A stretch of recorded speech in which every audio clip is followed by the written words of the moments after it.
Assalamualaikum warahmatullahi wabarakatuh. Perkenalkan, saya Ayu Fatika Oktavia dari kelas 647AH07 dengan NIM 64232340.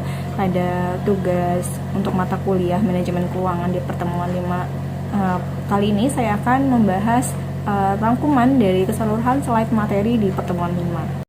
Untuk yang pertama, ada pada modal kerja. Modal kerja itu merupakan investasi dalam harta jangka pendek atau investasi dalam harta lancar atau current asset.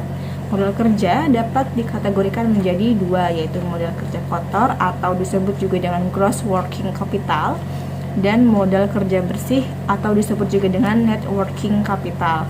Lalu ada modal kerja kotor, yaitu jumlah harta lancar, dan modal kerja bersih adalah jumlah harta lancar dikurangi jumlah utang lancar, disebut juga dengan current liabilities. Lalu selanjutnya ada current asset dan current liabilities adalah kedua-duanya merupakan short term financing. Tujuan dari short term financial management ini adalah untuk mengelola tiap-tiap unsur current asset atau inventory, account receivable, cash, dan marketable securities. Dan current liabilities ini disebut juga dengan account payable, accruals, dan notes payable untuk mencapai keseimbangan antara profitabilitas dan resiko yang memberikan kontribusi yang positif kepada nilai perusahaan. Lalu selanjutnya, menurut Munawir di tahun 2010, ada 3 konsep model kerja yang umum digunakan, yaitu ada konsep kuantitatif, konsep kualitatif, dan konsep fungsional. Untuk model kerja permanen adalah model kerja yang selalu harus ada dalam perusahaan agar perusahaan dapat menjalankan kegiatannya untuk memenuhi kebutuhan konsumen. Untuk model kerja permanen dibagi menjadi 2 macam, yaitu ada model kerja premier dan model kerja normal. Untuk model kerja premier adalah model kerja minimal yang harus ada dalam perusahaan untuk menjamin agar perusahaannya tetap bisa beroperasi. Lalu selanjutnya ada model kerja normal, yaitu model kerja yang harus ada agar perusahaan bisa beroperasi dengan tingkat produksi normal. Selanjutnya ada model kerja variabel. Untuk maksud dari model kerja variabel ini adalah model kerja yang jumlahnya berubah-ubah sesuai dengan perubahan kegiatannya ataupun keadaan lain yang mempengaruhi perusahaan.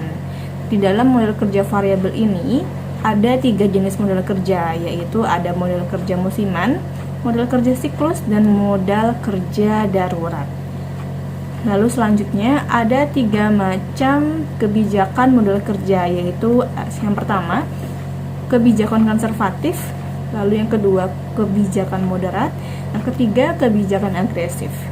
Selanjutnya ada 3 sumber model kerja, yaitu ada dari hasil operasi perusahaan, yang kedua penjual surat-surat berharga, yang ketiga penjual aktiva tetap, dan selanjutnya ada sumber lain. Nah, untuk sumber lain ini didapat dari kredit bank, pinjaman jangka pendek, hutang dagang, dan lain-lain. Lalu selanjutnya ada fungsi manajemen modal kerja.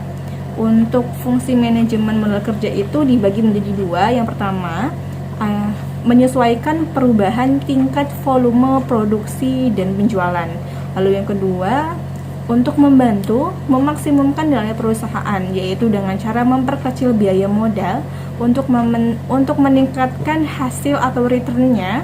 Makin besar modal kerja diperoleh dari pinjaman jangka pendek tanpa bunga, misalnya dari para pemasok, maka makin kecil dari sumber modal permanen, dan dengan demikian akan menurunkan biaya modalnya.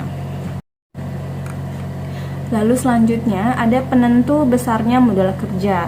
Untuk faktor-faktor yang mempengaruhi besar kecilnya kebutuhan modal kerja ada 6, yaitu faktornya yang pertama ada skala usaha perusahaan, lalu ada aktivitas perusahaan, volume penjualan, perkembangan teknologi, periode perputaran atau periode terikatnya modal kerja, dan selanjutnya ada pengeluaran kas rata-rata setiap harinya.